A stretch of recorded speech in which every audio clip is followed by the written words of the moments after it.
my dad used to say, honey, you're nobody till somebody fires you. Hey everyone, thank you for tuning in to the Elite Entrepreneurs Seven Figure Journey podcast. Today I'm your host, Joel.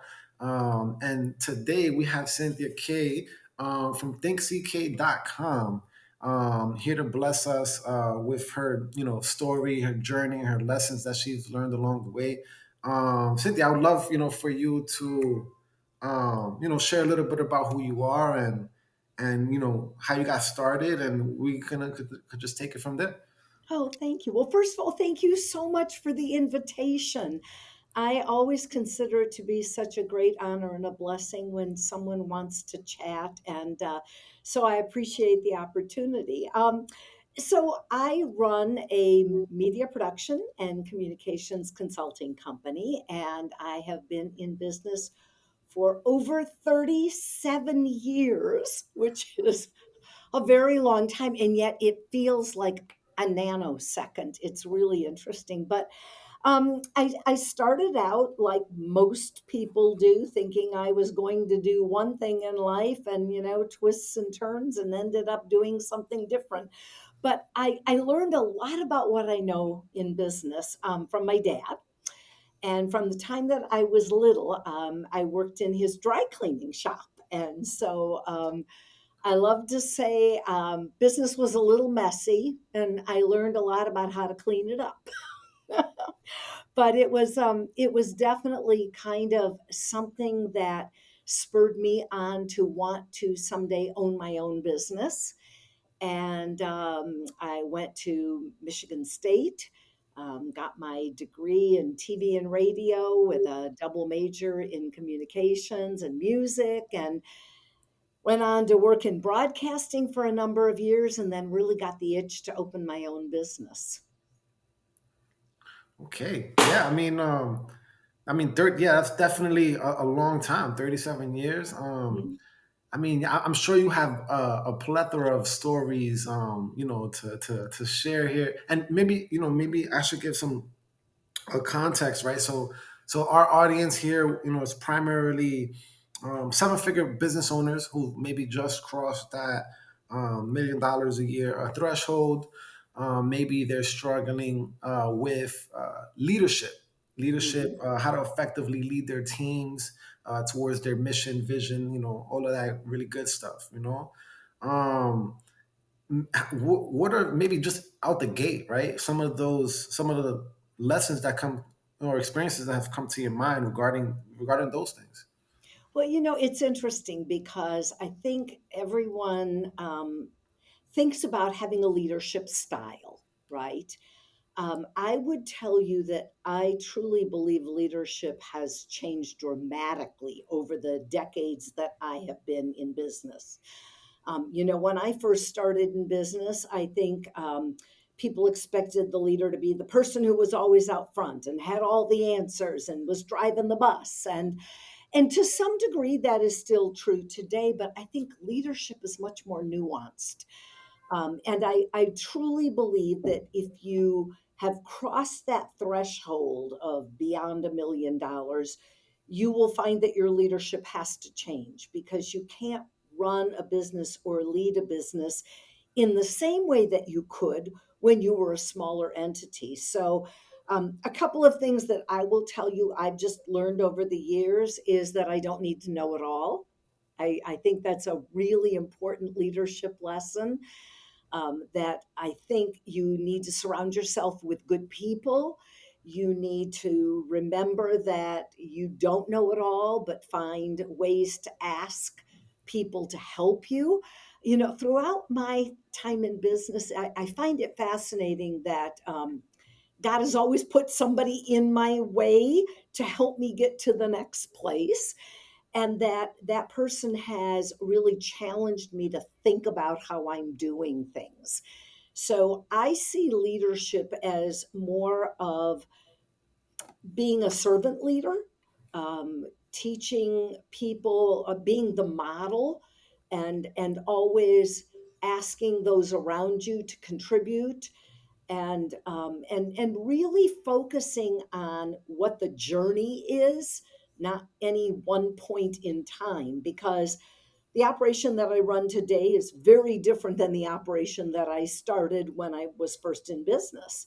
And I think most leaders would tell you that. I mean, I can tell you I've changed the way I do things. And some of that is the makeup of who's in the workforce today. I mean, we've got five generations of people for the first time working in the workplace, and each one needs a little bit of a different kind of guidance and approach to leadership.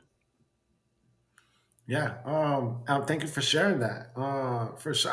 I'm curious. Like, you mentioned you got the degree in kind of like TV and media. But what's the origin story? What was that pivoting moment that you're like, okay, this is what I'm going to be doing, and maybe you didn't think it was, you were going to spend so much time in this field, but yeah, I mean, I'm curious about that. Well, I will tell you, I think it was a little bit of a happy accident. Um, I became involved when I was at Michigan State I had an on campus job, and it was facilitating a course that was taught via television, way back when. I mean, we think now, but that was actually revolutionary back then. And I was just fascinated by how one could communicate information and use that medium. And so I gravitated towards that. I actually honestly thought I was going to be a singer. I went for music, and I was so fascinated by that. And then I gravitated into the communication business and ended up getting my master's in it. I am just really intrigued by the way in which people communicate. And I think I've been a student of it for a long time. I've learned a lot. I think when I worked in television for 13 years, probably the biggest takeaway was that I learned how to ask questions, which is why, as a leader, I know I don't need to know the answers. I need to know the right questions to ask. But I think there's a lot of power that one can have when one can communicate effectively. And I think today, more and more, that's a skill that's lacking in a lot of leaders. They're very good at what they do, at their core business, but sometimes articulating that and helping people to understand their vision is something that isn't quite in their skill set. Yeah, I mean, I agree, and thanks you for sharing that as well. I mean, I know you shared earlier about how now we have different generations in the workforce now, and it's very important to be mindful of that and communicate effectively towards each segment of, I guess, the population. Mhm. Um, what being that you've been fascinated on this topic for such a long time, I don't know what kind of key insights or even stories that you have, Mhm. relevant to leading a business that um, that you've kind of come across and you think would be impactful to share. Mhm.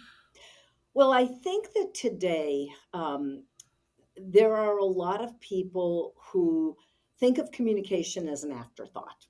And I believe communication has to be intentional. I have coached, literally everyone from the person on the plant floor who is leading a team of workers all the way up to CEOs of very large companies. And the lessons that I think I have learned is that you can't be someone else. You have to be that there's a lot of ways to be an effective communicator. So some people think that communicating means that you talk a lot, and that's not it. It's really being able to clearly define what your message is, and then being able to deliver it in a way that your audience understands it. So for example, in the workplace, if you're someone who's in the selling of the business, being able to effectively communicate what's the value proposition, understanding it from the point of view of the person who's listening. If you're someone who leads people, understanding and thinking about what are the questions that are in their minds that you fold into the communication. And this is a skill that I teach. I mean, I really do believe it's something that can be learned. And in fact, when I train people, I go, you don't have to be me. I'm Greek, so I'm kind of, outspoken and direct. You don't have to be me to be effective. You have to be the best version of you, and you have to figure out how to connect with that audience I like to talk about. Yeah, I agree.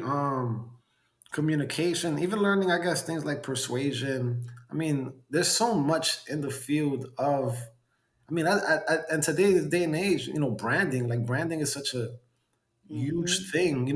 Even content, right? It feels like everybody needs to be creating content now, and now we're in this kind of space with like AI and how to integrate AI and but still be authentic. It's an interesting landscape we have going on.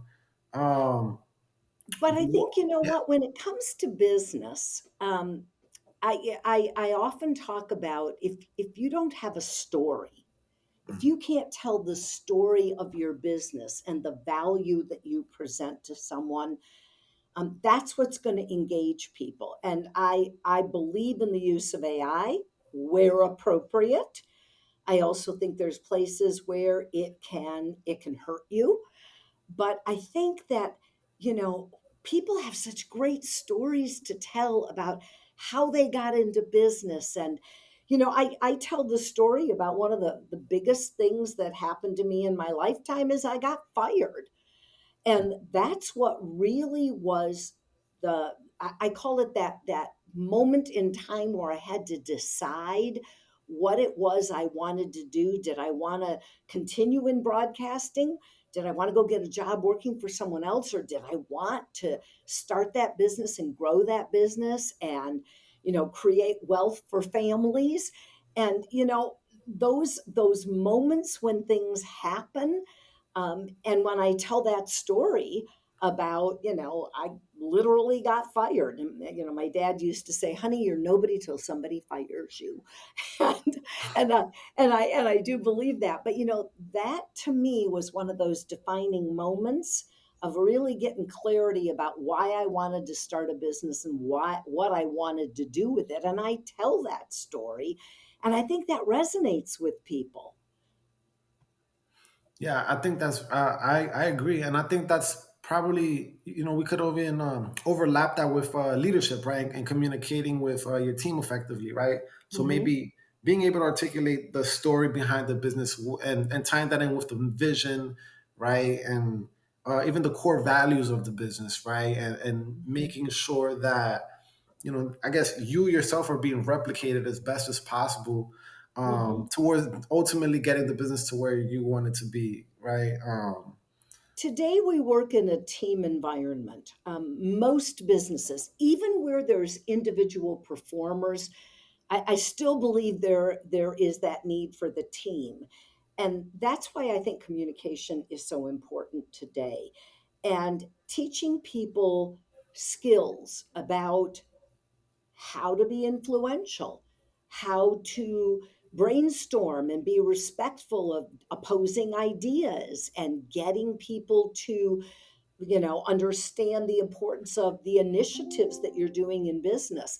It's interesting whenever a business owner says to me, I can't get my team to move to the next place.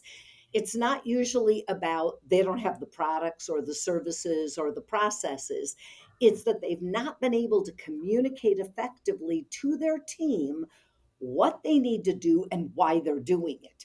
That's how businesses grow, right? Because you, as the business person, can't do everything. You need the team really to help you move all those initiatives forward. Yeah, I agree. And maybe if you don't mind sharing maybe a story that you were able to kind of realize that in real time, or a point in time where that became really important for you to really level up in, right, and say, oh, I Mhm. really need to put this into practice and to get to that next level. Yeah. Sure, I can share a story. So when we first started the business, and for the first maybe decade, we had a certain type of client. They tended to be more regional. They tended to be in a certain industry, manufacturing, some local businesses. And, you know, as all businesses experience when the economy, I've been through two or three downturns. Well, in one of those downturns, we decided that for us to really grow, even during a time of an economic downturn, we needed to attract a different kind of customer. We needed a bigger customer than we were used to working with. Well, bigger customers require you to do things differently, right? They require more technology. They require you to be more responsive. They require that you start to really think bigger than what you may have done on the last project because they're looking for innovation. So we had to really take our team and say, okay, this is how we've always done business. This is what we've been successful at, but this is why we got to amp up our game. And that's hard to do because people are comfortable doing what they know, right? So when you ask them to do something different, it can be scary. And that was a point where we had to really sit down and talk to our folks and say, here's why you have to learn new skills. Here's why we maybe need to be more responsive. And someone needs us, they call us on a Friday and they need us to be in New York City on a Monday. Well, we have to respond more quickly. Here's why we're doing that. Those kinds of things, if you can't communicate them, you really lose the opportunity to grow. And if you're not growing, you're standing still. And you people grow at different rates. Don't get me wrong. There's fast track, and we've seen some of those people, and they're on the cover of a magazine one day, and a year later they're out of business. And then there are those who grow slow and steady. But we all have to be growing in some way. If we're not growing our businesses, we're more of a lifestyle business, which is okay, but not an enterprise that's going to keep ramping up. And I find that you can lose people in that communication if, as you move from phase to phase, if you're not communicating why you're doing things and why we need to change and what's going to be the benefit for everyone. Yeah, I think that's really good, and thank you for sharing that. What comes to mind? Maybe another kind of story, kind of thing. One of the questions we do like to ask is, if you could share like a heartfelt story that with one of your clients that you had that you always remember that means a lot to you. We'd love to hear those kind of things. Like, yeah, maybe you have one of those. I'm sure. I saw that question, and that one's a really hard one. So I'm going to tell you. Um, there's one story that to me, and it was early on. Um, as you get on in business, you get credibility, and people recommend you. And but when you're first starting out, it's hard because people are taking a chance on you. And so I give huge credit to a company that took a chance on us when we were just starting out. And it's a name some of your viewers might know. It's Herman Miller. They're a manufacturer of quality office furniture and classics. And they took a chance on us. And I will never forget that someone took a chance on a young company. And that was our breakthrough into doing business with lots of really big companies. But more recently, the one that I really love is that because of our work and because we have such wonderful corporate clients, we have the ability to do work for nonprofits. And that is part of our DNA. That's part of what we love doing, is giving back to our community in a way that some people can't, right? Because not everyone can do what I can do. So we had the opportunity to do a documentary on a woman who has Lewy body dementia, and she wanted to share her journey with people. She's a pastor and was unable to continue being a pastor because of her dementia, but still wanted to help people. And we had the ability to tell her story and follow her around. And interview her family and interview her caretakers and interview people who provided her with medical care and create a story that is really a story of hope for a lot of families that have someone who is experiencing some sort of dementia. And I will tell you, that's one of those ones that just makes my heart feel good.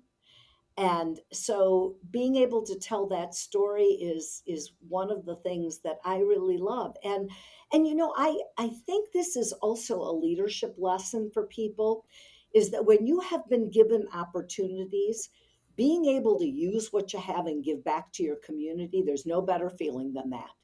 Being Mm. able to take something that is your expertise, whatever it is, finance, law, operations, whatever, and help people. Wow, that's kind of what makes it all worthwhile. Yeah, that's definitely a beautiful thing. Yeah, I've definitely worked for a number of nonprofits back in the day, and I know how good it feels to, have like a feel like you did a good thing for somebody. A genuinely life changing Yeah, thing. That's beautiful. And yeah, my father's actually experiencing a form of dementia right now. Actually, it's sure. terrible, and my grandma ended up passing away with that as well. So it's an important thing. Yeah, So, I mean, thank you for sharing that.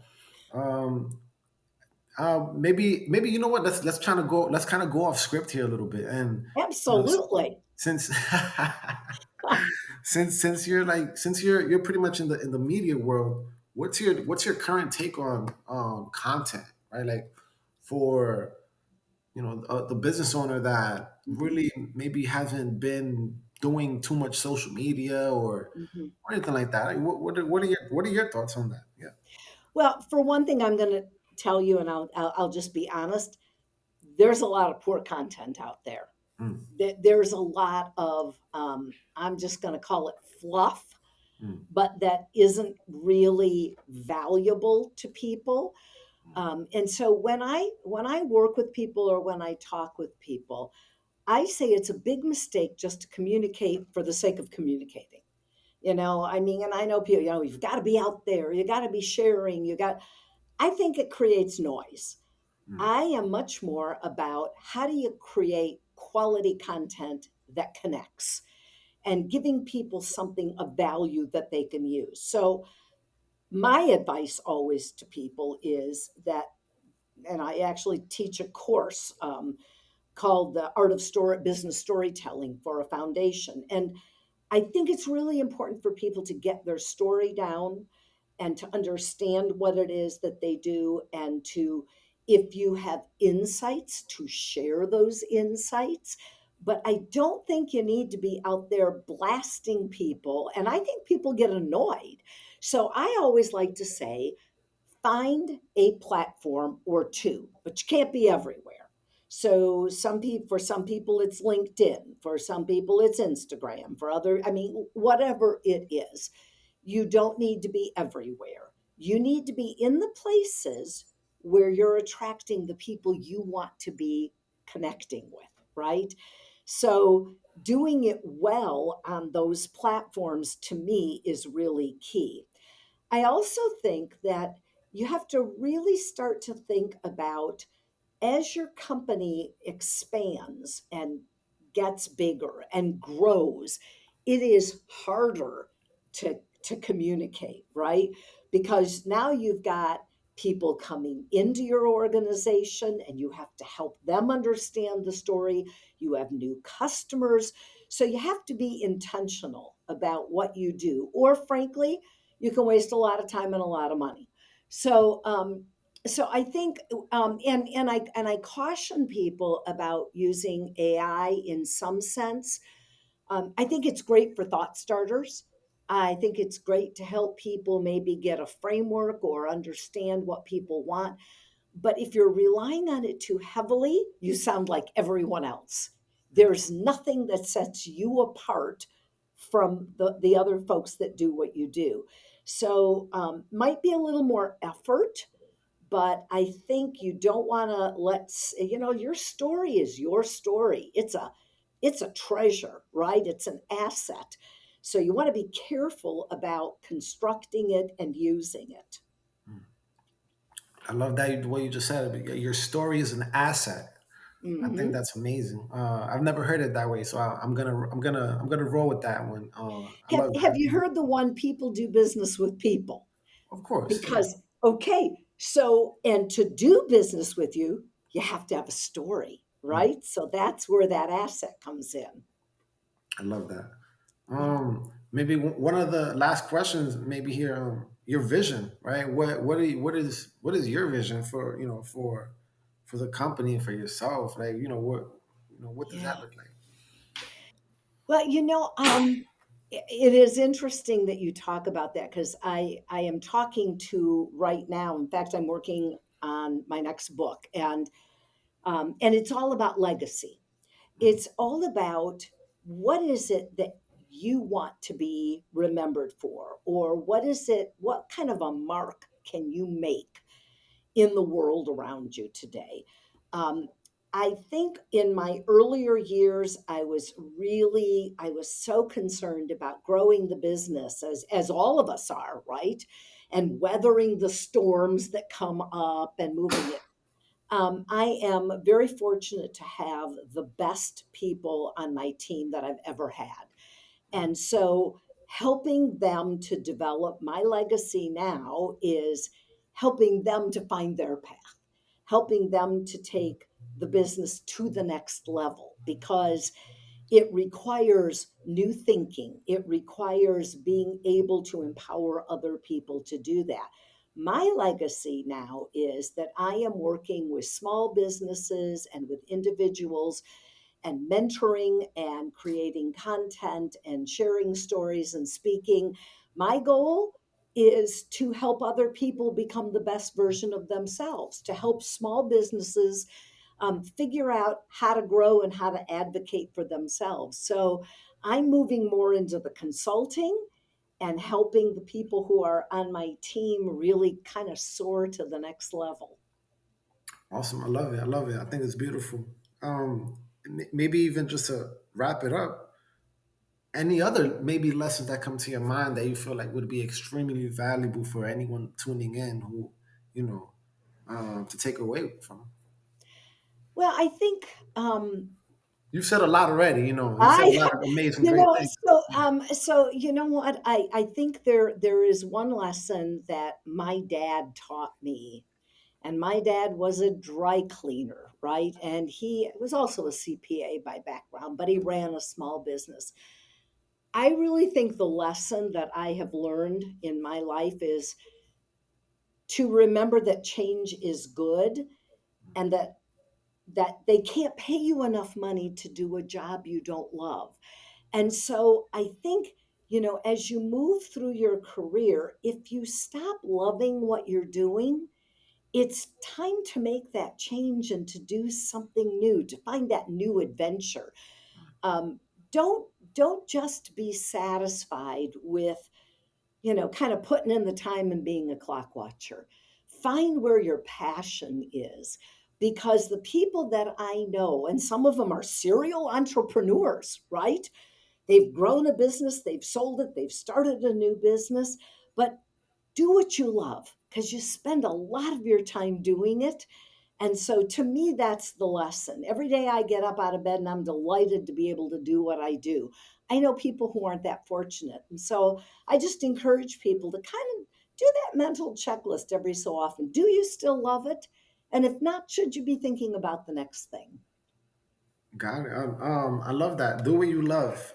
Do you love? Be intentional with your communication. Really great takeaways. Yeah, I would say.